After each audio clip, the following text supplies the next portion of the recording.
everyone, it's Jen. I am very glad to be able to catch up with everyone today, and I also want to welcome new subscribers. I haven't done a video in a few weeks, and or a couple weeks at least, and I noticed I have several new subscribers, so welcome. I'm going to put up two videos today. One is going to be paper crafting, and the other is going to be about knitting and crocheting in yarn, which is one of two reasons why I have been kind of missing, as I've really been with the fall coming around getting back into knitting and crocheting. And then also I was down for a little bit. I have to do some low dose chemo treatment right now, which I've had to do in the past, and it's basically to get my autoimmune disease, which I have mixed connective tissue disease, to calm down. So that knocked me out for like a week. But what I want to talk about today in this video is this die set that I picked up from Hobby Lobby. It's Tim Holtz, and it comes with these 3 dies that are kind of like inlay dies. I don't see a name on it, but the number is 661185. And so I have a project done with each of the 3 dies, and this is the first. And I have to say, you know, like all of the Tim Holtz Thinlit dies, these cut beautifully and allow for you to very quickly make a very professional looking item. So this one, all I did was cut, I believe this is watercolor paper.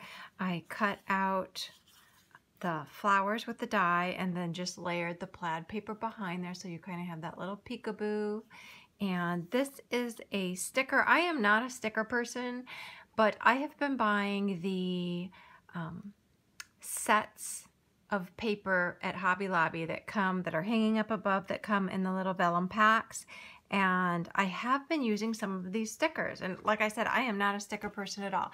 This is a Webster's Pages sheet from one of the sets, and what set is this? I'm not sure, but the stickers are super thick. So if you really like stickers, these are some beautiful stickers. Okay, in any case, I've made my own little hole punch, little hole binder thing there, and yeah, that one's super simple. And so the next one I made, well, I had colored, sorry, I have a mess here. I used this stamp and watercolored it. This is Art Impressions. This is the Joy Found window, and this is from, like, I think it's called Windows of the World or something like that. And so here is the card. So I colored that up. And then for this one, on my background piece of paper, I used my distressed, Tim Holtz Distress inks, and just did a variegated colors of pinks, different tones of pink, and then cut out this little lined piece of paper, glued those two together, and then I took a very similar embossing folder that I had with this like paisley flourishes on there and ran them together through my machine, and so it really kind of solidifies those two pieces of paper and makes them one. I did that on my next card as well. I really am liking that technique. And then just some vellum, and this was a little hello that I hand wrote with a I'm at a loss for words. Oh my, with the chemo medicine, the word finding issues is unbelievable. It is getting a little bit better, but you know, like an old-fashioned ink pen, or I can't think of what it's called. One of these doodads. And this is the Lamy Safari, which is my favorite. I don't know why I can't think of the name.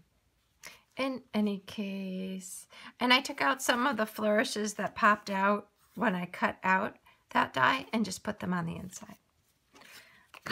And then my last card, I love this one.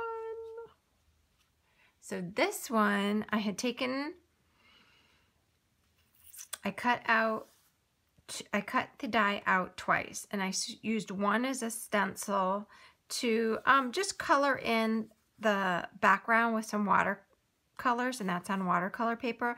And then I laid this black one over the top of that so you could see the coloring sticking through. And I love the way that that came out. I used Prima watercolors for this.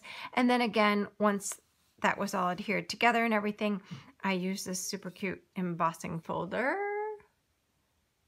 and ran both pieces through the embossing machine together. So really super cute dies. I had seen these at Hobby Lobby several times, and I, you know, just kind of wondering how they would come out. And so I'm glad I was able to share those with you guys, and I really, really like them. Paper crafting wise, I haven't been working on a whole lot else other than I'm putting a stationery set together for my girlfriend, and it's been slow going, and it really shouldn't take me very long. I just need to sit down and do it.